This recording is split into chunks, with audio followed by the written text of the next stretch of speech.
Welcome to this journal entry number 2, which is going to be about how I'm editing these videos.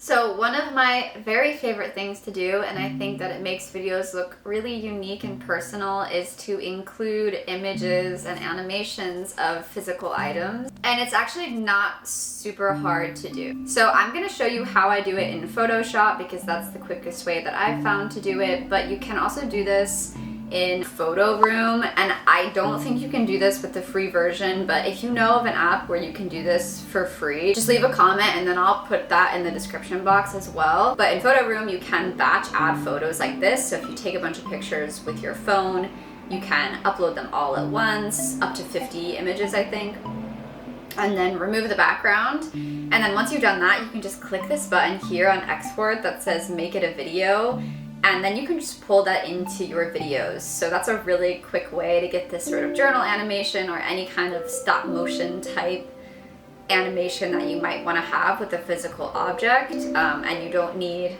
Photoshop to do that.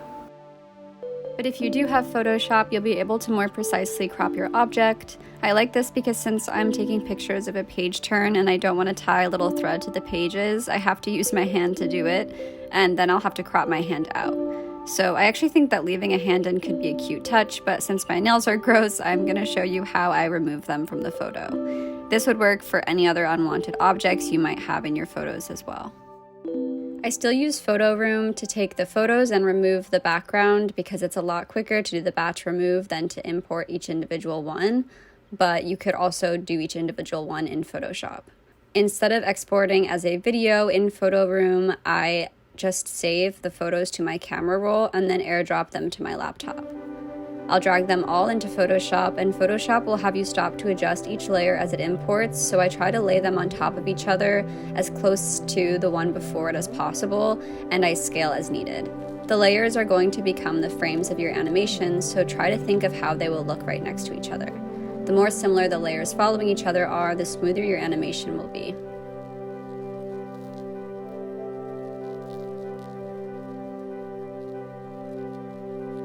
Once they're all in Photoshop, I go to the layers that still need cleaning up, and I use the quick selection tool. When I'm taking the photos, I try to keep my hand away from being in front of the item so that I can just delete it out without creating holes in the item, if that makes sense. But if it's unavoidable, like it was for this layer, I use the Band-Aid tool and paintbrush to try to match whatever got cut out as best as possible. It's not perfect, but the animation will move fast, so it's probably not going to be that noticeable.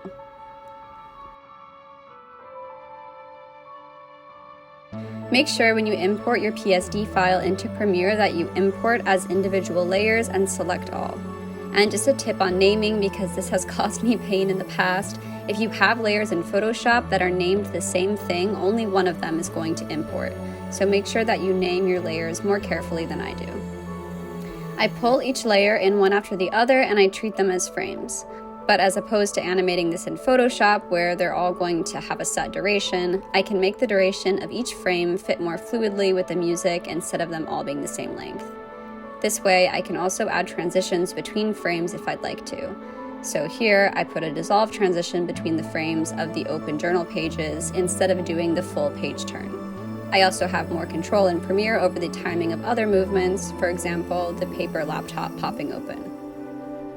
You can follow the same idea for any physical items that you might want in your videos, like photos with friends, envelopes opening, a DS or a Tamagotchi, whatever you want.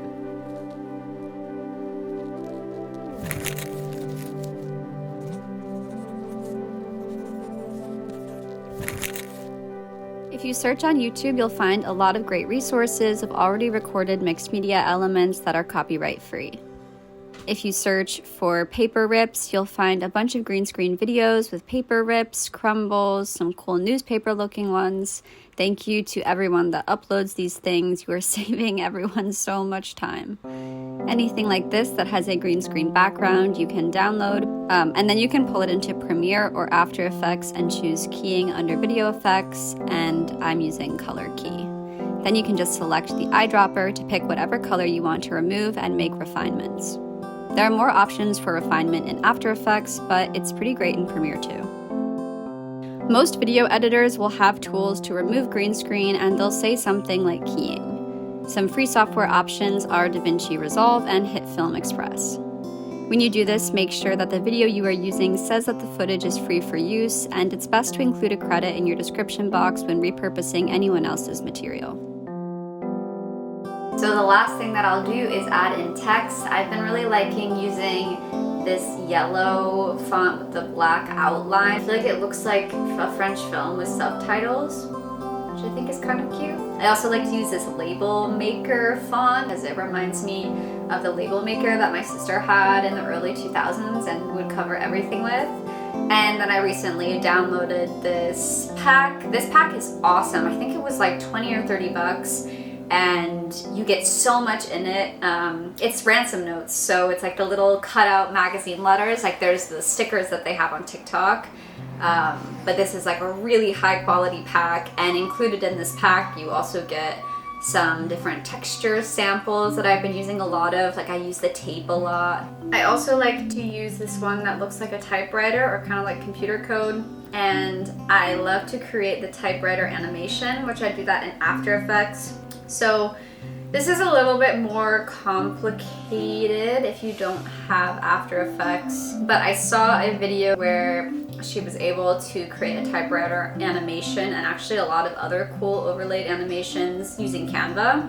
But I believe, I just ate an Oreo and I feel like I have Oreo crumbs on my face. I believe with Canva you can do like short typewriter animations. It would be really hard to do these sort of large chunks, which I really like how these large chunks look. It reminds me of Serial Experiments Lane, if you know that TV show or game. But if you try this, let me know how it goes and if you have any tips for other people that want to try this without using After Effects. But now I will show you how I do this in After Effects because it's pretty quick and easy. But the reason that I always make it be the last step is because you have to make a dynamic link between After Effects and Premiere.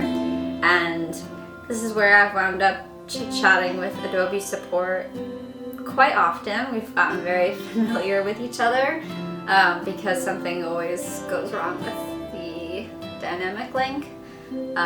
So yeah, I try to make sure that this is the last step because once that dynamic link gets screwed up somehow, I can never get it back again and I lose all of that work that I've done.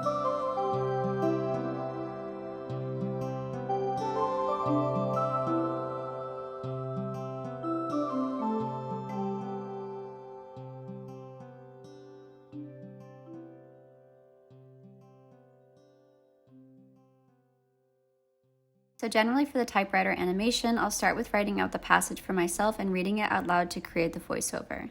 Then I'll copy the text into After Effects. To do this, you just open up After Effects and create a new composition, setting it to whatever length and dimensions you'd like your animation to be. Then in that composition, I create a text layer with the T button on the top left of the screen and paste in my text. I format it very generally at this point as I'll make more adjustments within Premiere. My preference here is to do a left-aligned, narrow column look because it reminds me of poetry, but you could format it however you like. Once it's pasted into the text layer and formatted, I'll separate sections out. And again, I'm kind of just estimating what I think will flow nicely. I'll make new paragraphs or sections their own text layer and move the layers to not overlap each other. To create the typewriter animation, search for typewriter in the Effects and Preset panel and drag it onto the layer. Open the drop-down underneath the layer frame, then drop down Text, then drop down Animator 1, and you'll be able to move the keyframes, those little blue diamonds, that will indicate the start and completion of the typing animation for the selected layer. You'll have to drag the typing animation onto each layer. I'm not being very precise at this point because I don't have my Premiere file in here for reference, and I'm going to end up chopping it up and changing the duration for everything once it's in Premiere anyway. But if you prefer, you could always move your Premiere project into After Effects with a dynamic link and do this over top of your Premiere project. Then you could set these keyframes to match with your voiceover right in After Effects. I just personally don't have that much comfortability yet in After Effects, so I prefer to work in Premiere. To create a dynamic link, you can go back to Premiere and import the After Effects file. This way is great because you can go back and edit the After Effects file and save, and it will update real time in Premiere. So if you've made any typos or want to change any formatting, you can do so. To do this, you'll need to have both programs running. Once After Effects is closed, your After Effects composition will be marked as offline. And like I mentioned, I've run into trouble trying to relink the After Effects files once I've closed out and opened back up again. A workaround for this is to export the animation from After Effects and import it into Premiere as a .mov. But you won't be able to make any real-time edits once you've exported, so make sure it's exactly what you want. To export the After Effects composition, you'll add it to the render queue. And if you want it to have a transparent background so it can be overlaid over other videos or photos, you'll want to change the output settings. In the output settings menu, select Format Options and change the video codec to Apple ProRes 4444. And then under Video Output, you'll be able to select RBG plus Alpha as the channel. After selecting where you want your composition to export to, select Export and let it run through. Once it's completed exporting, you can drag it into your Premiere file. With both the exported composition and the linked composition, I use the same method that I went through in part 1 with matching the voiceover to the handwriting animation. I listen to the voiceover while playing the composition, and once the words don't match the audio, I'll make a cut and change the speed, estimating what percentage quicker or slower it will need to be to line up with the voiceover. I continue to make cuts through, changing the pacing to match the voiceover. When there's a pause in the voiceover, I'll make a cut and select Frame Hold to pause the animation in place, and then return to the animation once the voiceover starts again. This is kind of a tedious process, and there may be quicker ways to do this. This is just what I've been doing. This is the result. This probably doesn't seem like a journal entry, and it doesn't feel like one either right now.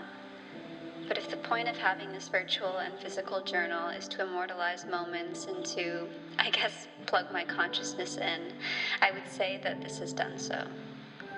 Learning to edit is kind of like learning the language of this virtual world, how I want to express myself within these videos, exploring new mediums to recreate my experiences onto a screen. It's also a stake in the ground with which I can measure my own progress as I move along. This is how I edit entry 2, so how much will change by entry 10, 20? And what's the point of having spent all this time learning to do anything if not to share it so that someone else can do it too? So that I, in turn, get to consume the media that you might make, full of perspectives and moments that I couldn't have imagined.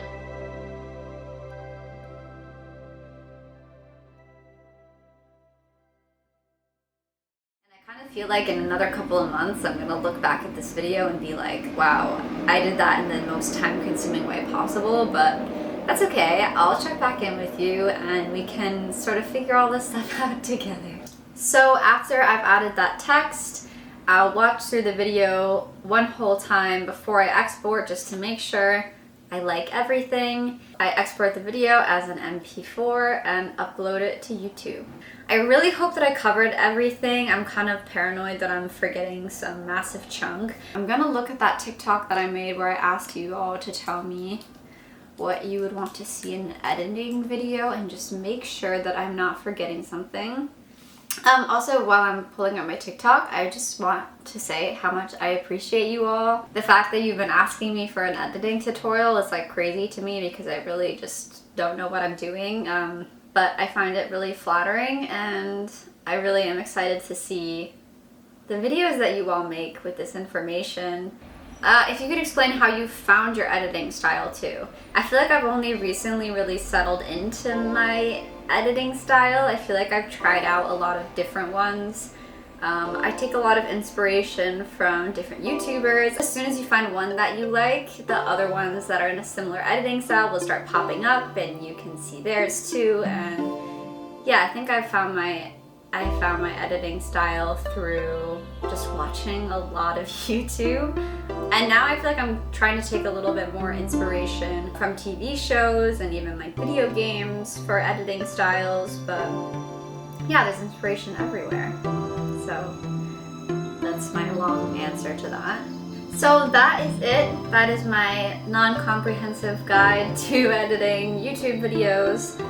I really hope that this was helpful to you. If there's anything that I missed or was confusing, leave a comment. I'm gonna try to do some more like detailed, specific things, maybe more in like a shorts format or TikTok. But that's a general view with some detailed information. It's a lot, so I apologize if it takes a bit to digest. Happy editing, happy winter season that it's becoming, and I will talk to you next time. Bye bye.